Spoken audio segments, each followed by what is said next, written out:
आज माँ की वाणी चल रही है डायरी में से, और जो वाणी कल हुई थी अंत में, क्रम संख्या 76, उसको पढ़ के आगे बढ़ते हैं। और इसमें कहा माने, उदासी मिटी तेरी प्यास से भी तृप्ति से भी, उदासीन किया निरर्थक विचारों से, अपना बनाकर आसीन किया अपने चरणों में, आसीन हुआ मेरे हृदय में।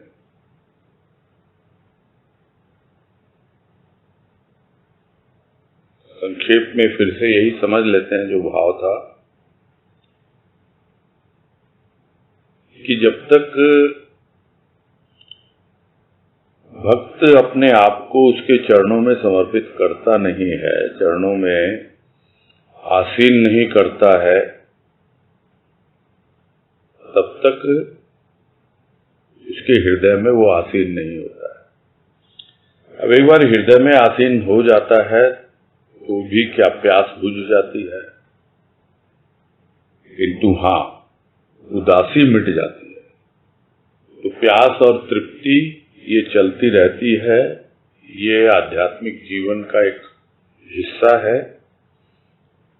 किंतु जैसे जैसे उदासी मिटती है, जो निरर्थक विचार हैं उनके प्रति अपने आप ही उदासीनता आती है, यानी उसके प्रति हम ध्यान नहीं देते, केयरलेस हो जाते हैं, नहीं ये सब आते ही रहेंगे। यह एक साधारण सा तौर तरीका है जो हम सब अनुभव करते रहते हैं, किया भी होगा, और जिसने नहीं किया तो ये अनुभव बड़ा ही कॉमन है कि प्रथम अपने इष्ट के चरणों में आसीन हो जाओ और वो आसीन कर ले तुम्हें अपने चरणों में। उसके बाद तुम उसे आसीन कर लो अपने हृदय में, उसके चरणों को आसीन कर लो, यानी बैठा लो। उसके बाद उदासी मिटती है, किंतु प्यास भी बनी रहती है, तृप्ति भी होती रहती है। हाँ, जो निरर्थक विचार हैं उनसे छुटकारा मिल जाता है। आज है क्रम संख्या 77 और इसमें कह रहे हैं, ऐ मेरे मन वृंदावन के देव, मैं तुम्हें कैसे चढ़ाऊं पुष्प, तुम्हें छोड़ उपवन की रक्षा व पालन का मुझे ख्याल भी नहीं आता। इस हृदय कुंज की रक्षा व पोषण तुम ही करो, तभी चढ़ाऊं तुम्हें पुष्पमाल।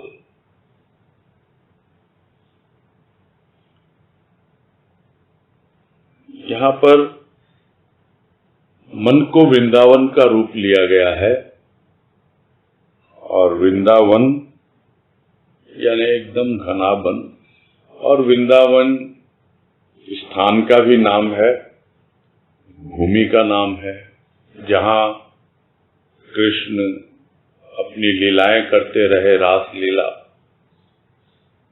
वैसे ये मन अब वृंदावन बन गया, और वहां पर मेरा प्रभु, मेरा कृष्ण, मेरा सद्गुरु वो लीला हेतु आ गया है। किंतु उसका स्वागत कैसे किया जाए? वन तो है ये मन, जिसमें न जाने कितने प्रकार के, जिस तरह बगीचे में फूल खिलते हैं और मन में तरह तरह के इसकी कृपा से सुंदर सुंदर विचार भी आते हैं, किंतु पूरा ध्यान तो उस पर ही है। वो उन विचारों पर ध्यान दे, उन भावों पर ध्यान दे, या अपने प्रभु की ओर ध्यान दे। तो यदि उसकी ओर से ध्यान हटाता है, यानी यही कह रहे हैं कि तुमको छोड़ करके मैं सोच भी नहीं सकती। भाई तुम हो तभी तो ये जो भी मेरे विचार हैं, भाव हैं, जो पुष्पों के रूप में खिल रहे हैं, तुम्हें अर्पित होंगे। तो मेरा पूरा ध्यान तो तुम पर ही लगा हुआ है। अब ये जो उपवन है, यानी जो बगीचा है, वृंदावन उपवन, ये मन अब किस तरह है मैं इसकी रक्षा करूं, कैसे इसको हरा भरा और तरोताजा रखूं, कैसे इसमें नित नए नए फूल खिलते रहें और तुम्हें अर्पित होते रहें, समझ नहीं आता मुझे। मैं तो बस तुम्हारे ही ध्यान में मगन रहती हूँ। तुम्हें छोड़कर मैं इसकी रक्षा की बात सोच ही नहीं पाती कि कैसे मैं उपवन को संभालूं, कैसे मैं इसको आगे बढ़ाऊं, इसका ख्याल ही नहीं आता मुझे। भाई अब इसकी रक्षा करना और इसका पोषण करना, यानी सींचना, तरह तरह के भाव विचार से वो करना, वो भी तुम ही करो। और जब वो करने लगता है तब भक्त को समझ में आने लगता है कि मैं तो उसे अब तक मेरे हृदय का मालिक ही समझ रहा था, किंतु वो मेरे हृदय रूपी उपवन का, हृदय कुंज का माली ही नहीं है, मालिक ही नहीं, माली भी है। माली भी है, यानी वही संभाल रहा है, वही सब कुछ कर रहा है। और यही गुरुदेव ने समझाया वाणी में एक, कि मालिक भी वही, माली भी वही। छोड़ दो उस पर, तुम तो सिर्फ उसका ध्यान रखो। जो भी भाव विचार, जो भी छोटे छोटे पुष्प लताएं जो भी आते हैं, वो उसे अर्पित करते जाओ, तब जाकर के संतुष्टि होती है कि हाँ, तुमने मुझे दिए हैं ये भावों के पुष्प, और तुम्हारे दिए हुए भावों के पुष्प ही तुम्हें अर्पित हैं एक माला के रूप में। तब तो तुम ही इसका ख्याल करो माली बनकर, तुम ही इसकी देखभाल करो इस हृदय की, ताकि जो भी आए वो तुम्हें ही अर्पित हो, जो भी भाव विचार। आगे है क्रम संख्या 78, 78, और इसमें कह रहे हैं, एक प्यार का सूत्र, विविध भावों के पुष्पहार तैयार। हे हरि, अब तो सामने आ, ताकि हार अर्पित करूं तेरे चरणों में।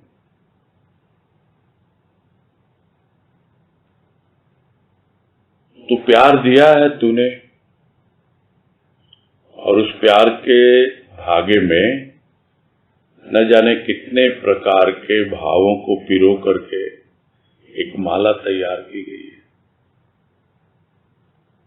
वो माला तो तैयार है, किंतु किसे अर्पित करूं वो तो दिखलाई नहीं दे रहा, वो तो सामने ही नहीं है अभी। चले तो पुष्प जो है मुरझा जाएंगे, सूख जाएंगे, ये तुम्हें अर्पित होने के लिए लालायित है। ये भाव तुम्हारे ही चरणों में अर्पित होना चाहते हैं। आओ प्रभु, आओ, अब तो दर्शन दो, सामने आओ, ताकि जो भी छोटे छोटे भावों को मैंने इस प्रेम के धागे में पिरो करके एक माला बनाई है, वो तुम्हारे चरणों में अर्पित करूं। तो ये सब छोटे छोटे भाव होते हैं, और वही अब उसे क्या कहें, वाणी का रूप ले लेते हैं। यह एक भाव की अवस्था विशेष का वर्णन है। जब प्यार में पूरी तरह से डूब जाता है, तब तो उसे माला बनाने का भी होश नहीं रहता। तब तो जो भी उसके भाव के आंसू निकलते हैं वही उसे माला प्रतीत होते हैं। किंतु अब वो अवस्था नहीं है। अब वो भावों को संजो के रखना सीख गया, एक एक भाव को फूलों की तरह संभालता है। क्यों? क्योंकि उसी माली ने इस उपवन की रक्षा की है और तरह तरह के सुंदर सुंदर पुष्प भाव के रूप में प्रस्फुटित किए हैं। अब ये आतुर हैं उसके चरणों में चढ़ने के लिए, इसीलिए पुकार रहा है भक्त कि हे हरि, हे प्रभु, अब तो आओ सामने ताकि तुम्हारे चरणों में ये चढ़ा सकूं। आगे है 79 नंबर 79। हार तेरी जीत मेरी। क्यों? तूने मुझे भूलना चाहा, मैंने तुझे भूलने नहीं दिया। और ये बड़े विचित्र अवस्था है भाव। अक्सर तो हार मान लेता है भक्त, किंतु यह भी तो है कि मैं हार के भी जीत गया, क्योंकि मेरी हार तेरी जीत है और तेरी जीत मेरी जीत है। किंतु यहां तो कह रहा है कि हार तेरी, तू हार गया मेरे सामने और मैं जीत गया।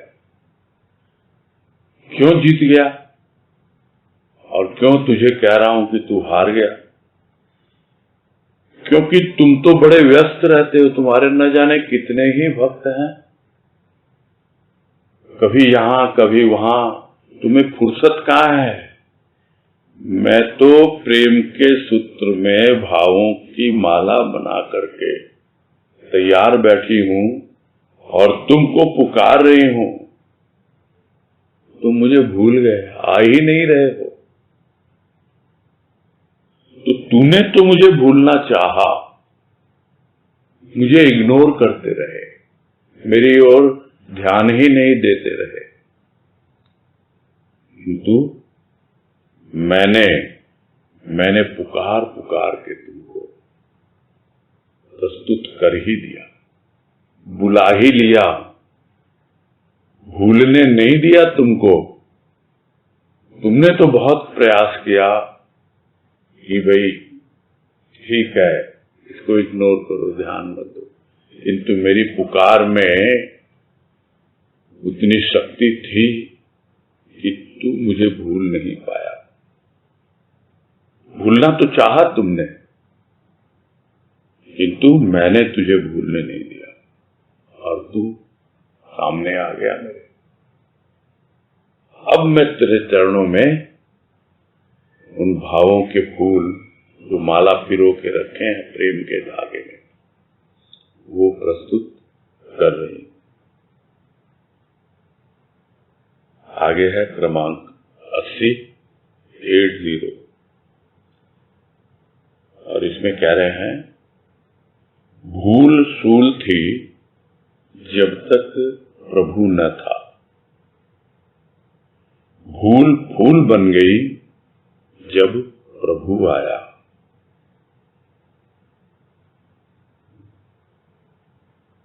अब कौन किसको भूलना चाह रहा है? सूल की तरह चुभ रही है वो भूल कि मैं प्रभु को भूला था और मैं कह रहा हूं तूने मुझे भूलना चाहा, और ये सूल की तरह चुभती है बात बार बार कि तुम मुझे भूल रहे हो या मैं तुझे भूल रही हूं। ये भूल एक दूसरे पे डालते हैं, भक्त भगवान पे और भगवान भक्त पे, कि तुम मुझे भूल गए, और भक्त कहता है तुम मुझे भूल गए। तो यह जो भूल है यह सूल बनी रहती है जब तक वो सामने ना आ जाए, सामने प्रकट न हो जाए। जब वो आ जाता है सामने, जब प्रभु आ गया, तब वो भूल फूल बन गई। अब उस भूल को भूल गया, अब तो बस जो माला उसके चरणों में चढ़ाई है,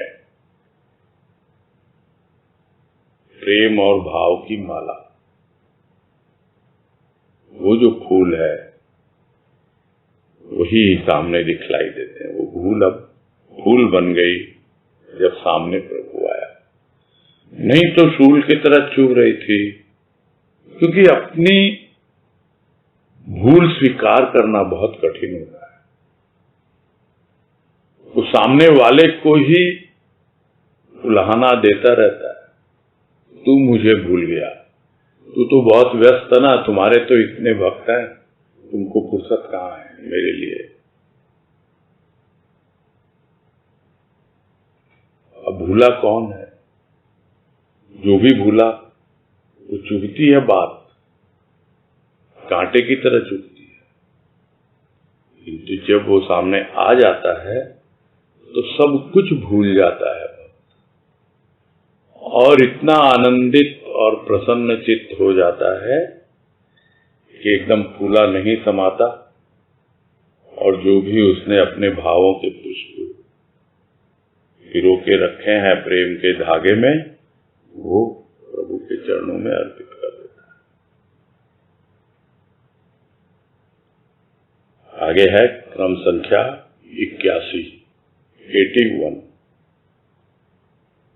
और इसमें कह रहे हैं, आसमान के समान महान भक्त के समान अर्थात साथ खड़ा था,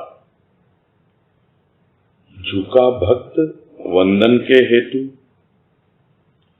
झुक गया आसमानवत महान भक्त की वंदना स्वीकार करने के निमित्त।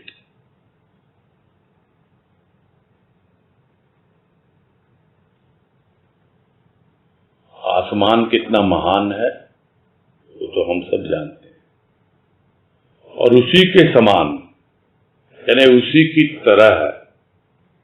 यहां यही शब्दों का खेल है, आसमान और समान, यानी आसमान के समान, इतना वो सर्वव्यापी है, आसमान के समान है वो महान, किंतु वो महान, वो प्रभु जब उसके सामने खड़ा हो जाता है, उसकी पुकार सुनकर और उसकी तैयारी देखकर, ये बिल्कुल व्याकुल है मेरे दर्शन के लिए और तैयार बैठा है, जैसे भी भाव प्रेम की इसकी अनुभूति है मेरे चरणों में अर्पित करने के लिए, तो उसके सामने खड़ा था, उसके समान खड़ा था, यानी उसके साथ में ही था तो आसमान के समान, किंतु वो उतर आया फलक से। उसको बीवी जी कहते हैं, उतारा फलक से तुझको तेरे भक्तों ने रो रो कर। वो आसमान के समान, फलक यानी आसमान, वो आसमान से उतरा भक्तों के लिए और उनके पास खड़ा है, उनके साथ खड़ा है। उसको देखते ही भक्त क्या करता है? स्वाभाविक है, झुक रहा है उसके चरणों में, भाव की माला अर्पित करने के लिए, क्योंकि वही है उसका वंदन, वही है उसकी पूजा, वही है उसकी आराधना। उसके लिए झुक गया, किंतु वो आसमानवत जो महान है वो भी झुक गया। वो झुक करके भक्त को उठाता है और कहता है कि अरे मैं तेरे साथ खड़ा हूं, तू भी खड़ा हो, तू चरणों में पड़ा मत रह। और स्वयं वो आसमान के समान महान जो है प्रभु, वो झुकता है और झुककर उस भक्त को खड़ा करता है, इसलिए कि तू लाया है अपना प्रेम, तू लाया है अपना भाव इस वंदना के रूप में, इस पूजा के रूप में, मैं इसे स्वीकार कर रहा हूं। तो उसको स्वीकार करने के निमित्त यह नहीं है कि भक्त ही झुक रहा है उसके चरणों में, भगवान भी झुक रहा है भक्त के कंधे को पकड़ के उठाने के लिए, कि तू झुकने के लिए नहीं है, तू रुकने के लिए नहीं है, तू खड़ा हो और आगे बढ़। आसमान की ऊंचाइयां है तुम्हारे लिए, मैं सर्वव्यापी, तू भी सर्वव्यापी। तभी तो भक्त के साथ खड़ा है, अब भक्त भगवान के साथ खड़ा है, दोनों एक दूसरे के साथ खड़े हैं।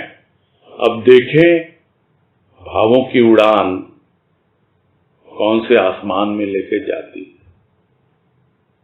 अब कोई असमान नहीं है,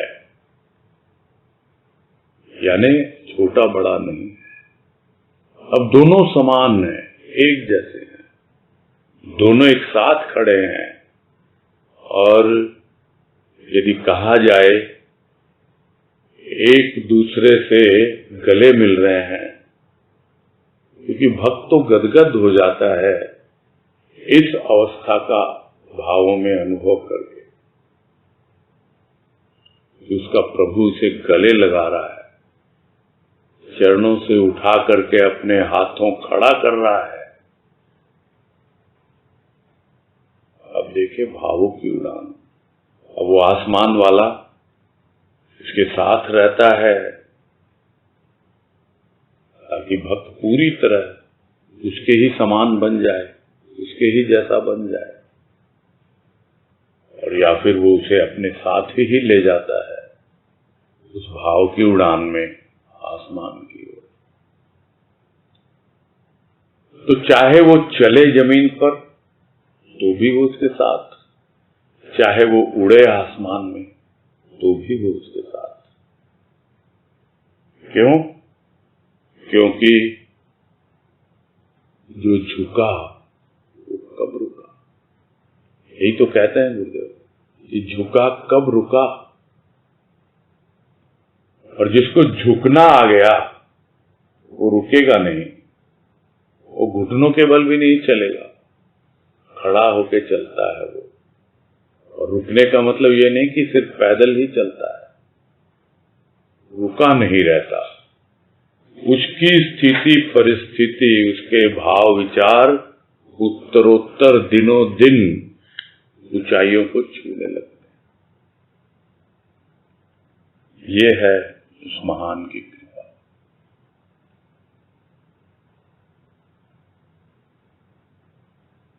आगे है क्रम संख्या 82 और इसमें कह रहे हैं, तेरे मंदिर को क्या सजाऊं जब मैं स्वयं ही कंगाल हूं। प्रथम तू मुझे तो सजा।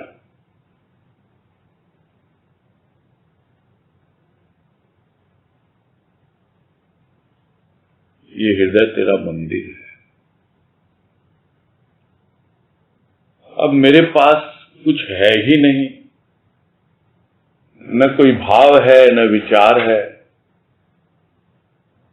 और बड़े मनुहार किया तुमको और तुम आ गए हो, बैठ गए हो इस मंदिर में। अब मैं कैसे तुम्हें सजाऊं, कैसे तुम्हारा श्रृंगार करूं। मेरे पास तो तुम्हारे श्रृंगार के लिए कोई भी सामग्री नहीं है। तभी तो बीबी जी कहते हैं, सजाऊं कैसे तुझको आज, कैसे सजाऊं मैं। ठीक है, उनका भाव तो ये है कि पहनाया बलदेव ने तुमको अपने हाथों ताज। तो जो बलदेव ने यानी परम गुरु ने यदि सदगुरु को अपने हाथों ये ताज पहना दिया, यानी वो श्रृंगार कर दिया, तो इससे बड़ा श्रृंगार कुछ हो सकता है। किंतु यहां अवस्था दूसरी है कि हृदय मंदिर में आ गया, अब उसके पास न भाव है न कोई प्रेम है, कुछ इस तरह की बात है ही नहीं। इसीलिए कह रहा है मैं तो स्वयं कंगाल हूं, हुई नहीं। ये कोई ऊपर की कंगाली नहीं है, गरीबी नहीं है, भीतर देख रहा है, अरे तू देगा मुझे भाव, देगा मुझे सुंदर सुंदर शब्द या विचार या जो भी कहें, ताकि तुझे अलंकृत कर सकूं। ये शब्दों का अलंकार होता है, जो पिछले वाणी में भी बात आई, आसमान और समान की, शब्दों का अलंकार, भावों का अलंकार। और इसी से भक्त सजाता है अपने हृदय में प्रतिष्ठित उस प्रभु को। किंतु मेरे पास तो है ही नहीं है सब कुछ, किससे सजाऊं मैं तुमको? तो प्रथम तू मुझे सजा, मुझे तू सजाएगा तभी तो मैं तुझे सजाऊंगा।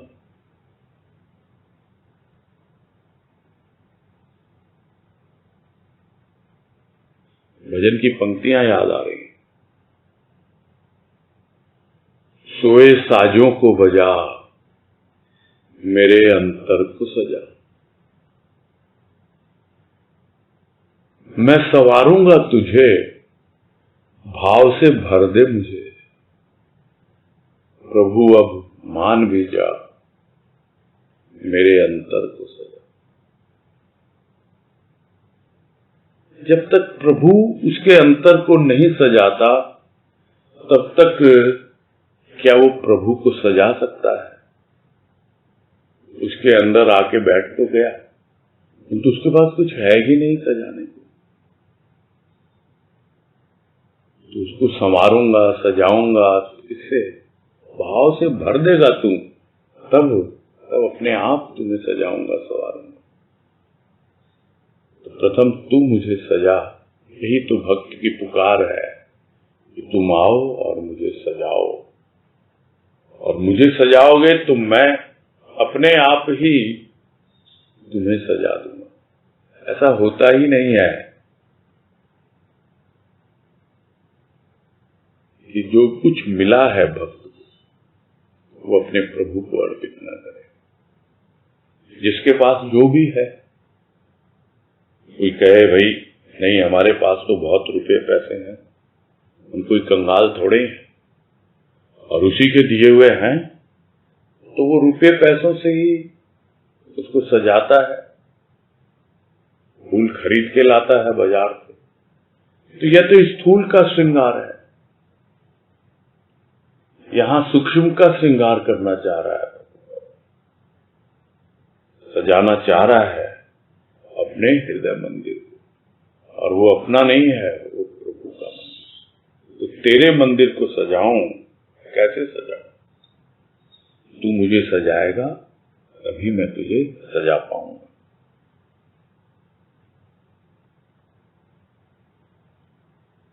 आगे है क्रम संख्या 83 धृष्ट नहीं संतुष्ट हूं, मेरे इष्ट ने किया है मेरा श्रृंगार, उसमें कमी हो नहीं सकती। फिर से पढ़ देते हैं इसको, धृष्ट नहीं संतुष्ट हूं, मेरे इष्ट ने किया है मेरा श्रृंगार, उसमें कमी हो नहीं सकती। यानी इसमें एक ऐसी अवस्था भक्त की है कि कोई उससे कहे देखो तुमने अपने भावों को अभिव्यक्त तो किया है, ये थोड़ा सा ऐसे होता, थोड़ा इस ढंग से कहते, इस रूप में इसको प्रस्तुत करते तो बहुत ही अच्छा लगता और अच्छे से हो सकता था तुम्हारे अंतःकरण का श्रृंगार। वो उसमें कमियां दिखलाने लगती हैं।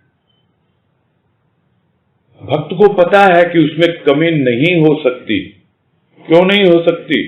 क्योंकि उसके इष्ट ने किया है उसका श्रृंगार। उसमें कोई कमी छोड़ेगा नहीं वो। तो फिर कमी क्यों लग रही है? अपने आप को तभी लगती है जब कोई दूसरा उसमें कमियां दिखाता है कि देख तुझमें ये कमी है, तुझमें वो कमी है। किंतु भक्त अपने आप में संतुष्ट है कि नहीं, मेरे इष्ट ने ही अपने भावों से मेरा श्रृंगार किया है और मैं उसका उपकार न मानूं, मैं उसके प्रति कृतज्ञ न हूं। और अगर मैं ऐसा करता हूं तो ये क्या कहलाएगी? ये मेरी धृष्टता कहलाएगी। धृष्ट कौन होता है? धृष्ट वो होता है कि उसको कितना भी समझाओ वो सुनता नहीं है, वो अपनी मनमानी करता है। धृष्ट वो होता है कि उसका कितना ही उपकार कर लो वो उपकार को भी नहीं मानता, जिसको हम साधारण भाषा में कहते हैं कि यह तो बड़ा ढीठ है। किंतु भक्त धृष्ट नहीं है, वो उसके प्रति कृतज्ञ है कि नहीं, तुम कितना भी कहो कि भाई नहीं, भाव में तुम्हारे ये कमी है, शब्दों का ये है, नहीं, मेरे प्रभु ने जैसा भाव मुझे दिया है उसने ही मुझे सजाया है और मैं उसके प्रति ही कृतज्ञता अर्पित कर रहा हूं। जो कुछ भी मैं व्यक्त कर रहा हूं, जो भावों की अभिव्यक्ति है, वो कुछ और नहीं है, मेरे अपने प्रभु के प्रति मेरी कृतज्ञता का अर्पण है और मैं संतुष्ट हूं उससे। क्यों? क्योंकि मेरे इष्ट ने ही स्वयं मेरा श्रृंगार किया है भावों से और तुम उसमें कमी निकाल रहे हो।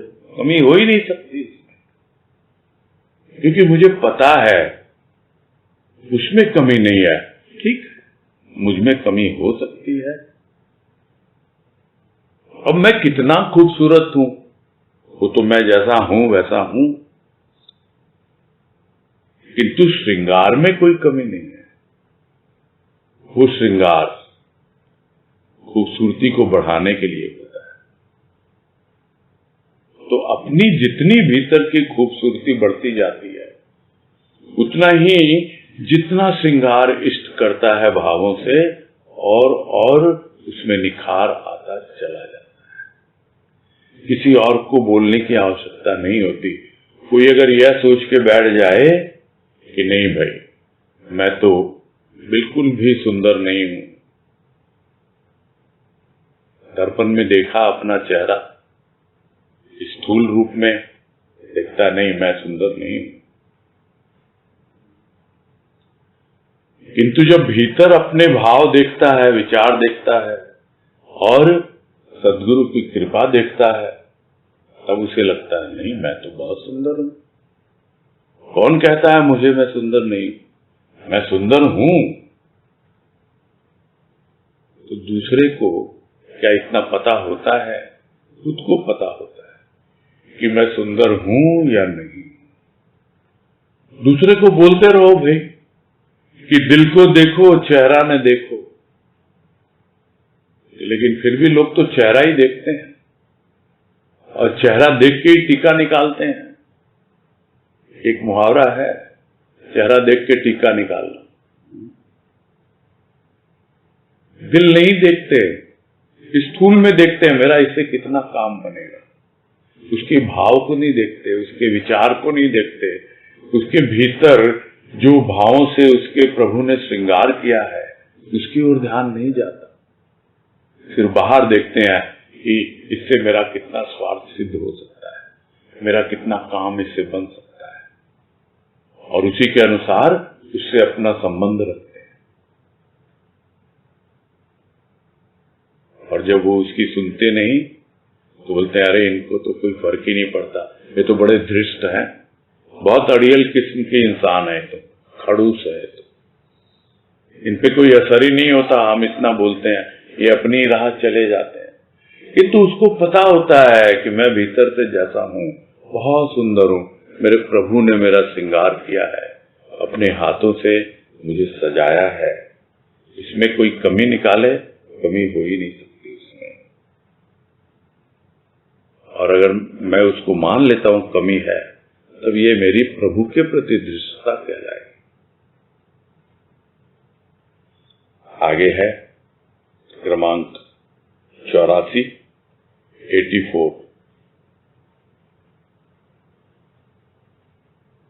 निर्भय होकर आई हूं तेरे दरबार में, क्योंकि जीर्ण शीर्ण वस्त्र वार आई हूं द्वार पर। तेरे द्वारा भेजे हुए नवीन वस्त्र धारण कर आई हूं। अब तो द्वार बंद न कर, मैं तुझ पर न्यौछावर होने आई हूं।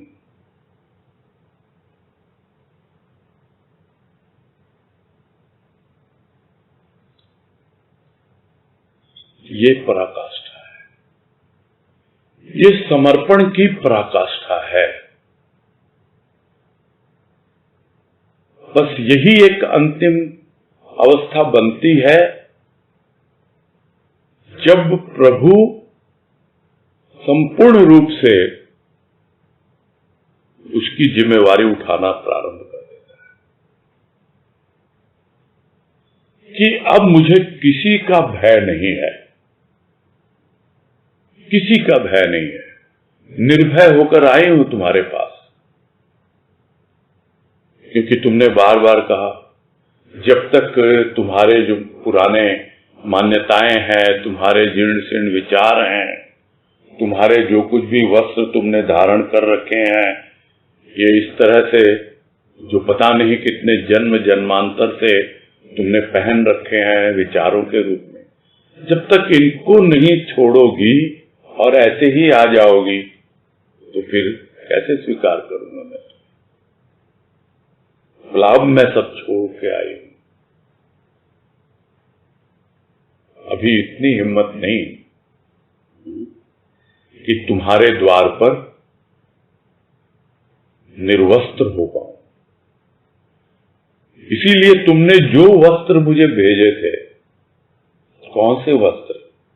सुंदर सुंदर भाव, विचार, जो तुम्हारा प्रेम, जो सब वस्त्र के रूप में अपने हाथों से ताना बाना बुन करके तुमने मेरे पास भिजवाए थे, उन्हीं वस्त्रों को पहनकर आई हूं तुम्हारे द्वार पर।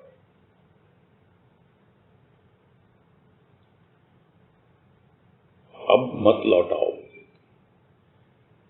पहले आई और तुमने यही कहा, नहीं भाई, ये फटे पुराने वस्त्र और हाथ में ये कटोरा लेके आ गई तुम। नहीं, अब मैंने भीख देनी बंद कर दी है। मैं तो समर्पण चाहता हूं, पूर्ण रूप से समर्पण चाहता हूं। क्षमा करो, मुझे विदा हो जाओ।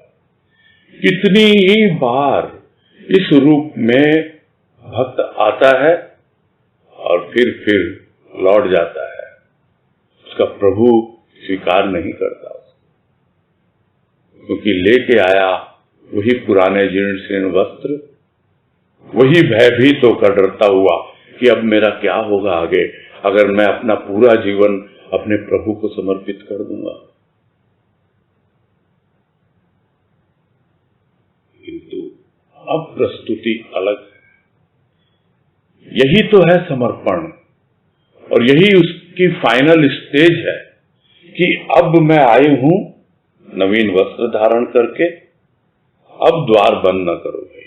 बहुत बार लौट चुकी हूं मैं, और मैं ऐसे वैसे नहीं आई हूं, मैं तुझ पर न्यौछावर होने के लिए आई हूं। न्यौछावर होना क्या होता है? पूरी तरह से अब तुमको जो करना है वो करो। ठीक है, अभी ये वस्त्र थोड़े नए नए हैं, नवीन वस्त्र धारण किए, हो सकता है कुछ दिनों में ये वस्त्र भी पुराने पड़ जाएं, तो कम से कम तुम मुझे अपना दिगंबर रूप अवश्य दिखला देना। पूरी तरह मैं समर्पित हूं तुमको और तुम पर न्यौछावर होने के लिए ही तुम्हारे दरवाजे आई हूं। अब दरवाजा बंद नहीं करना। कोई भय नहीं है मुझे, किसी का भी। मृत्यु का भय नहीं, दुनिया वालों का भय नहीं, मेरा क्या होगा नहीं होगा उसकी कोई चिंता नहीं। अब मैं सब पुराने जितने भी विचार हैं छोड़ छाड़ के आ गई हूं तुम्हारे पास। तो क्या वो ठुकराएगा? अब फिर भी कहती है भक्त, नहीं, अब दरवाजा बंद नहीं करना, अब मुझे मत ठुकराना ठाकुर। बस ये मिला मेरा दम जिसे कहें फाइनल सरेंडर है। अब और कुछ नहीं है मेरे पास, पूरा जीवन तुमको सौंप दिया है। तो यही है समर्पण की पराकाष्ठा।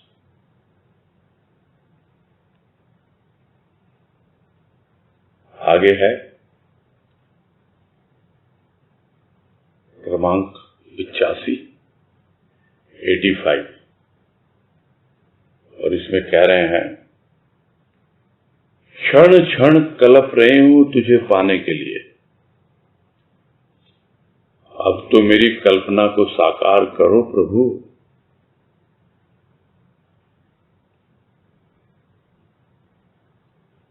कलप रही हूं, तड़प रही हूं,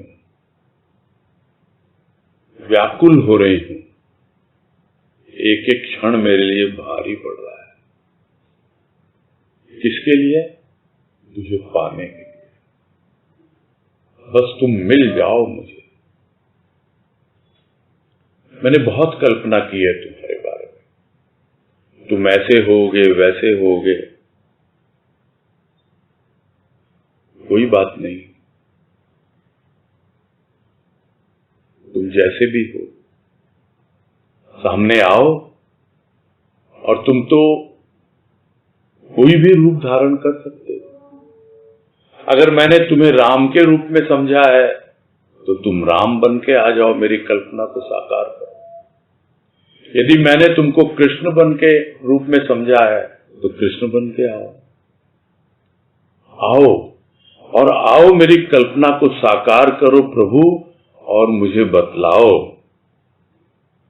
कि मैं राम भी, मैं कृष्ण भी, मैं सब कुछ, सारे अवतारी मुझ में समाये, सारे देवी देवता मुझ में समाये।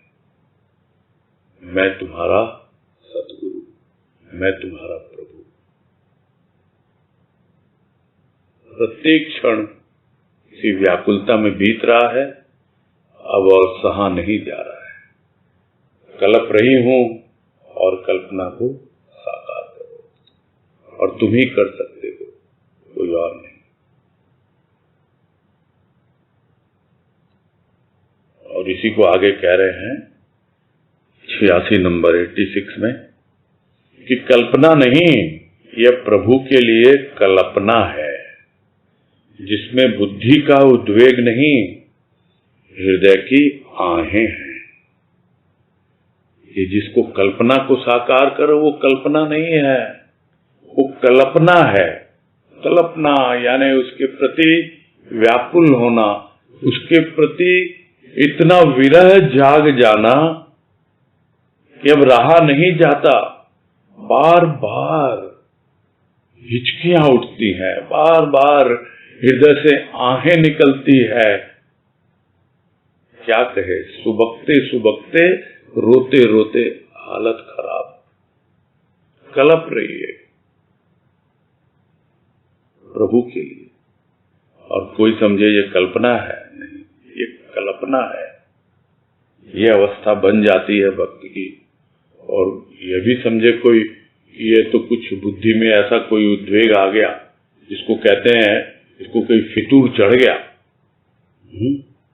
बुद्धि का उद्वेग, लोगों को फितूर चढ़ जाता, बोला इसमें दिमाग में कुछ लोचा आ गया, इसके क्या हो गया, इसको ये क्या कर रहे हैं। लोग समझ नहीं पाते हैं, और ये समझते हैं कि ये क्या हो गया इस व्यक्ति को, उसकी अवस्था जान नहीं पाते, वो सिर्फ और सिर्फ अपने प्रभु से प्रार्थना करता है, प्रभु तुम संभालो। लोग तो समझ रहे हैं बुद्धि का उद्वेग है, इसका दिमाग कुछ खराब हो गया है। नहीं, ये तो मेरे दिल से आहें निकल रही हैं, कुछ इस तरह की अवस्था तुम्हारे विरह में बन गई है कि अब तुम्हारे बिना रहा नहीं जा रहा है। और यह है विरह की पराकाष्ठा।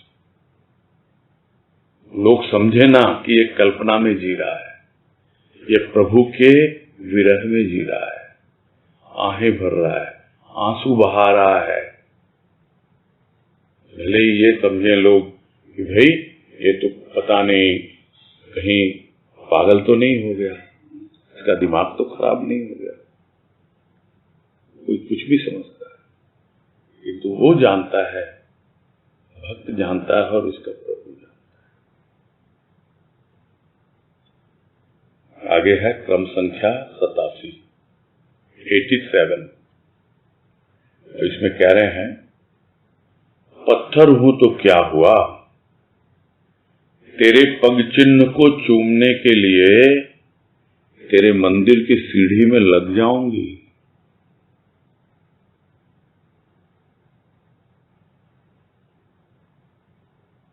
लोग तो कहेंगे पत्थर हूं तो क्या हुआ, अपने हाथों में उठा लो और मूर्तिकार बनकर मुझे अपनी मूर्ति के रूप में गढ़ दो। किंतु यहां कह रहे हैं कि भाई मुझे तो तुम अपने मंदिर की सीढ़ियों में ही लगा लो। तुम आओगे जाओगे, तुम्हारे भक्त आएंगे जाएंगे और सबके चरण स्पर्श मुझे मिलेंगे, उन चरणों को मैं चूमूंगी। उससे बढ़िया मेरा क्या जीवन हो सकता है। यानी उसके चरणों में बिछ जाने के लिए तैयार है। अगर ये कहे कोई कि भाई तुम्हारा हृदय तो बिल्कुल पत्थर है, तुम पे तो कोई असर ही नहीं हो रहा है, कोई प्रभाव ही नहीं पड़ रहा, तो क्या हुआ? नहीं बदल रहा, नहीं बदल रहा। पत्थर हो तो क्या हुआ? मैं तो इसके लिए तैयार हूं कि तुम्हारा जो मंदिर है, यानी तुमने कहीं तो अपना मंदिर बनाया होगा ना, अपने हृदय में अपने आप को विराजित किया होगा। क्योंकि एक समय था जब तुम्हारे हृदय मंदिर में तुम्हारा इष्ट विराजित होता था, और जब तुम्हारा इष्ट और तुम दोनों एक हो गए तब उस हृदय मंदिर में कौन है? तो तुम स्वयं ही विराजित होते हो।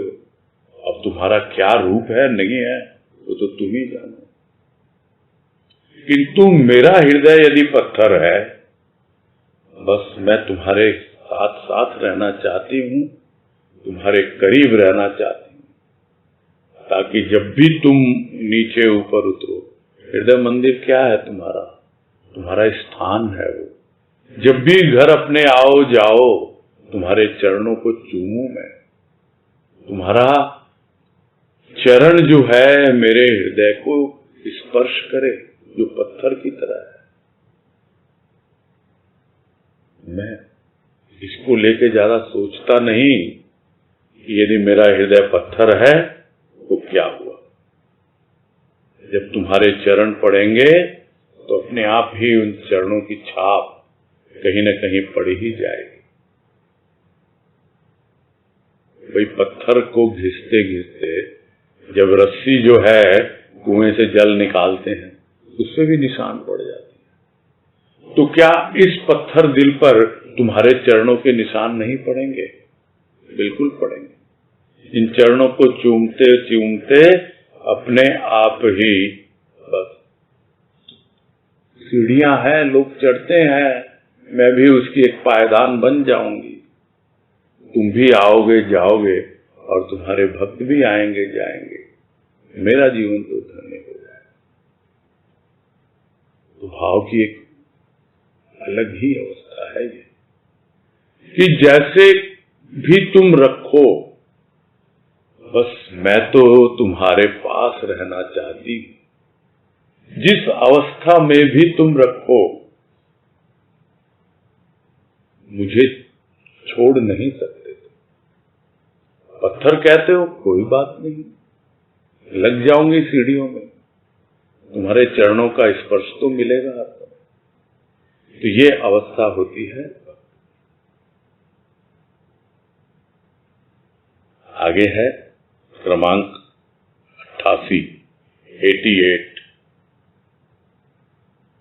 मृत्तिका रौंदी ही नहीं जाती, पूजी भी जाती है। जब मूर्ति का आकार धारण कर प्रतिष्ठित होती है मंदिर में।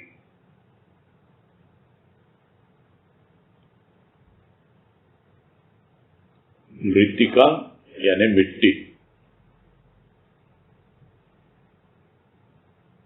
रौंदता है कुम्हार उस मिट्टी को,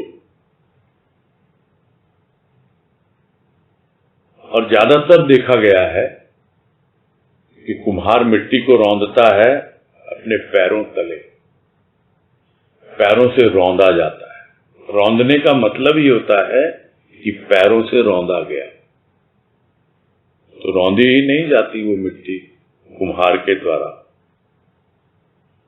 जब वो कुम्हार उसको मूर्ति का रूप दे देता है, तो वही मूर्ति पूजी भी जाती है। तो कोई यह समझे कि आज उसके चरणों तले यह मिट्टी रौंदी जा रही है, नहीं, समय आएगा जब वही मिट्टी मूर्ति का रूप धारण करेगी, पूजनीय हो जाएगी। गुरुदेव ने तो इस बात को दूसरे ढंग से समझाया है एक वाणी में कि गड्ढे की मिट्टी कहीं ईंट बन रही है, रो मत।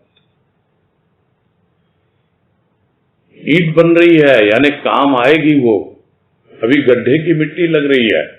यहां भाव कुम्हार का है कि कुम्हार के पैरों तले रौंदी जा रही है, यानी वो सदगुरु तुम्हारा कुम्हार है, उसके पैरों तले रौंद रहा है। पहले तो दुनिया के पैरों तले रौंदी जा रही थी, और अब उसकी कृपा हुई, उसने अपनाया इस मिट्टी को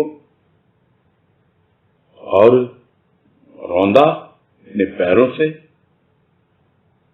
और उसके चरणों का स्पर्श पाकर के रौंदा जाना भी कोई चोट नहीं लगती है, बस थोड़ा समय लगता है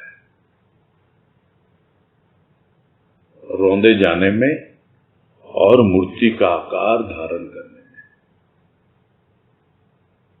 छोड़ देना है अपने आप को अपने कुंभकार यानी अपने सदगुरु के हाथों। अभी पांव से रौंद रहा है, फिर हाथ से संवारेगा, अलग अलग रूप देगा, और यदि मूर्ति का रूप दे दिया तो कहना ही क्या। वो उसकी कृपा, उसकी मर्जी, वो धारण होगा। अगर उस रूप आकार धारण करेगी अगर, तो ठीक है, प्रतिष्ठित भी होगी।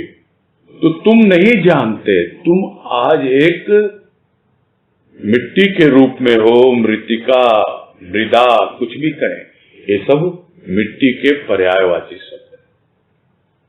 मिट्टी को मृदा भी कहते हैं, मृत्तिका भी कहते हैं। वो रौंदी जा रही है उसके पांव से, अब उस पे छोड़ दो, जैसे वो रखे, जिस तरह भी वो आगे बढ़ाए या न बढ़ाए, कुछ भी रूप दे। यहां तो मूर्ति का रूप है जो पूजनीय बन जाती है, किंतु कुछ और नहीं। अगर वो एक गुलदस्ता भी बन गई तो भी क्या है, बहुत बड़ी कृपा है। और यही भाव था उस वक्त जब ये भजन बना था कि सदगुरु तुम हो मेरे कुम्हार, और अंत में यही था, यह माटी बन गई है अब तो फूलों का गुलदस्ता, महकाएगी जीवन सबका, रखेगी सबको हंसता। धन्य है माटी, धन्य है माली, धन्य है ये अवतार, तीनों धन्य है। वो माटी धन्य हो गई जब उसने एक गुलदस्ते का रूप लिया। धन्य है माली, जो सुंदर सुंदर भावों के पुष्प रोज रोज इस गुलदस्ते में लगाता रहता है। धन्य है ये अवतार, वो जो अवतार तुम्हारा कुम्हार के रूप में, जिसने इस जीवन को गढ़ा है, वो धन्य है। अब ये कुम्हार के हाथ में छोड़ दिया जाए कि वो जो मिट्टी है उसको क्या रूप देता है। ये तो एक प्रेरणात्मक प्रतीक है कि अगर पांव से रोंदी जा रही है तो हो सकता है कि मूर्ति का रूप ले ले और पूजनीय हो जाए। हमें तो उसी पर छोड़ देना कि क्या बनेगी क्या नहीं बनेगी, बस यही पूरा।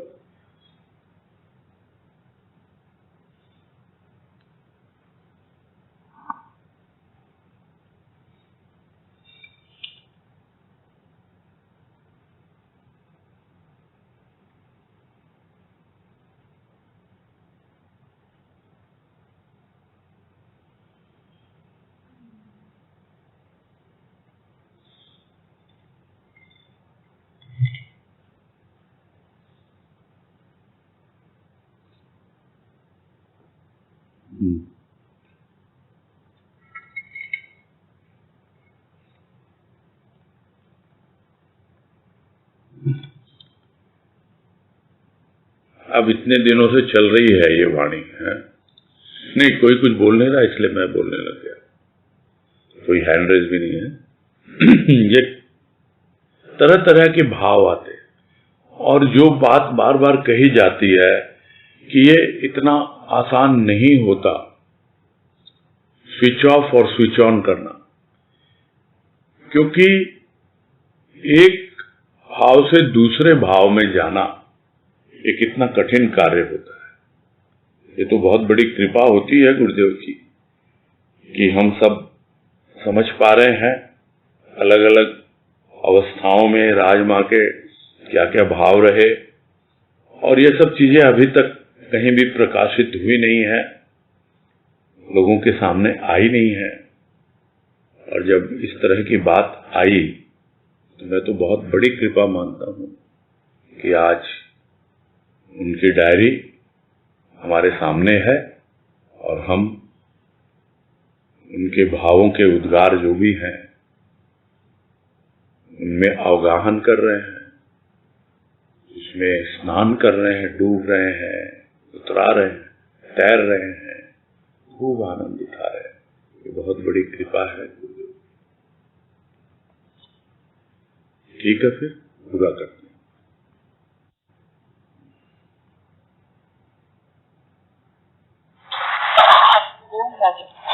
हाँ, हरिओम हरिओम हरिओम सबको हरिओम, सबको हरिओम।